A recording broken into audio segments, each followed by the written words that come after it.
Hello friends, कल हमने बूंदे ये पोयम सीखी थी।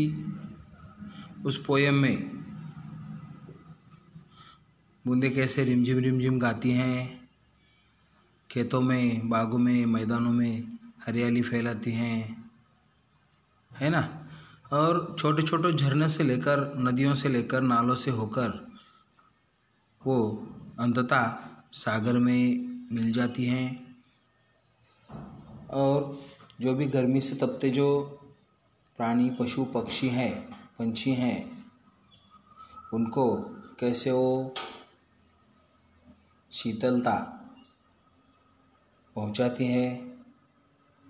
और जब भी बारिश होती है तो सारे पशु, पक्षी,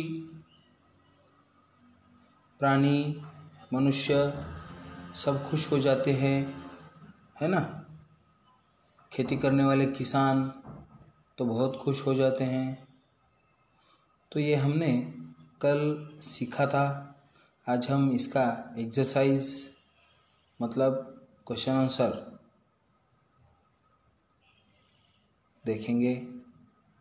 तो पहला प्रश्न है, बूंदें कैसे गाती है? बूंदें कैसे गाती है? और उसका आंसर है, बूंदें बूंदें रिमझिम रिमझिम गाती है। कितना इजी आंसर है ना। बूंदें रिमझिम रिमझिम गाती हैं। दूसरा प्रश्न है, बूंदें कहाँ कहाँ हरियाली फैलाती हैं? बूंदें कहाँ कहाँ हरियाली फैलाती हैं? बूंदें खेतों में, बागों में और मैदानों में हरियाली फैलाती है। वैसे तो सब जगह फैलाती हैं, पर हमको पोएम में यही आंसर मिला है। बूंदें खेतों में, बागों में और मैदानों में हरियाली फैलाती है। तीसरा प्रश्न, बूंदें अंत में किसमें मिल जाती हैं? आपको मालूम है, जब भी एक एक बूंद करके ऐसे गिरती है, तब वो छोटे छोटे प्रवाह से होकर, नालों से होकर नदियों में, और नदियों से तालाब में, और तालाब से होकर अंततः सागर में मिल जाती है ना। बूंदें अंत में नदियों से, नालों से होकर सागर में मिल जाती है ना। सिंपल। चौथा प्रश्न, गर्मी से तपते लोगों को बूंदें क्या पहुंचाती है? आपको मालूम है, गर्मी से तपते लोगों को बूंदें क्या पहुंचाती है? जब भी बारिश के मौसम से पहले जो मौसम होता है वो गर्मी का मौसम होता है, और उस गर्मी के मौसम में तपते लोगों को बूंदें क्या पहुंचाती है? बूंदें गर्मी से तपते लोगों को शीतलता पहुंचाती है। शीतलता ये जो आंसर है। बूंदें गर्मी से तपते लोगों को शीतलता पहुंचाती है। पांचवा प्रश्न, बूंदें किस किस का मन हर्षाती हैं? वैसे तो बूंदें सबका मन हर्षाती हैं। सबका मतलब इस पृथ्वी पे जितने भी जीव जंतु है, जितने भी सजीव है, उनका सबका मन हर्षाती हैं। पर हमको पोयम में दिया है, बूंदें मेंढक मतलब बेड़ुक, मोर, पपीहा, कोयल, इन सब का मन हर्षाती है। हर्षाती आनंदित होना, मतलब बूंदों से जब भी बूंदें गिरती हैं जमीन पे, तो मेंढक, मोर, पपीहा, कोयल ये बहुत खुश हो जाते हैं, है ना।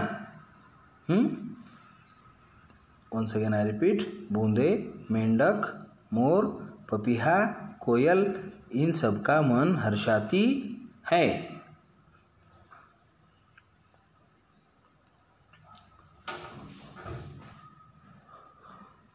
छठा प्रश्न, बूंदे किस पर चढ़कर इठलाती और मुस्काती है? बूंदे किस पर चढ़कर इठलाती और मुस्काती हैं? आपको मालूम है बूंदे किस पर चढ़कर इठलाती और मुस्काती है? बूंदे पुरवाई के रथ पर, पुरवाई का रथ किसका होता है? सूर्य देवता का होता है। और उस रथ पे चढ़ के बूंदे क्या करती है? इठलाती और मुस्काती है। ये हो गए प्रश्न और इसके उत्तर। अभी जो दूसरा एक सिंपल सा प्रश्न दिया गया है, कविता में आए हुए लयात्मक शब्दों को ढूंढ कर लिखो। आप जब भी कविता की दूसरी लाइन देखेंगे, हर वक्त दूसरी, और दूसरे लाइन में लास्ट से दूसरा वर्ड देखेंगे, तो वो जो है वर्ड, वो जो शब्द है वो लयात्मक है। मतलब उससे पोयम को लयबद्धता आती है। देखो, आती बूंदे, फैलाती बूंदे, मिल जाती बूंदे, पहुंचाती बूंदे, हर्षाती बूंदे, मुस्काती बूंदे, इठलाती बूंदे। तो ये जो सारे वर्ड्स है कौन से? देखो, आती, फैलाती, जाती, पहुंचाती, हर्षाती, मुस्काती और इठलाती। ये जो सारे वर्ड्स हैं, ये जो सारे शब्द हैं, वो लयात्मक शब्द हैं, है ना? तो ये और नीचे एक प्रश्न भी दिया है, बूंदे क्या क्या करती है बताओ। बताओ मतलब डायरेक्ट ऐसे मुंह से बताओ, डोंट राइट। धरती पर बूंदे आती हैं, बूंदे हरियाली फैलाती हैं, बूंदे सागर में मिल जाती हैं, बूंदे शीतलता पहुंचाती है, बूंदे मन हर्षाती हैं, सबका मन हर्षाती हैं, और बूंदे इठलाती और मुस्काती भी है। ओके, तो फ्रेंड्स, ये जो 6 प्रश्न और उसके उत्तर और वो लयात्मक शब्द, तो ये सब अपने हिंदी 5th क्लास के नोटबुक में लिखो और मुझको व्हाट्सएप पे भेजो। अच्छे हैंडराइटिंग में लिखना, है ना? क्योंकि अच्छा हैंडराइटिंग निकालने से आपकी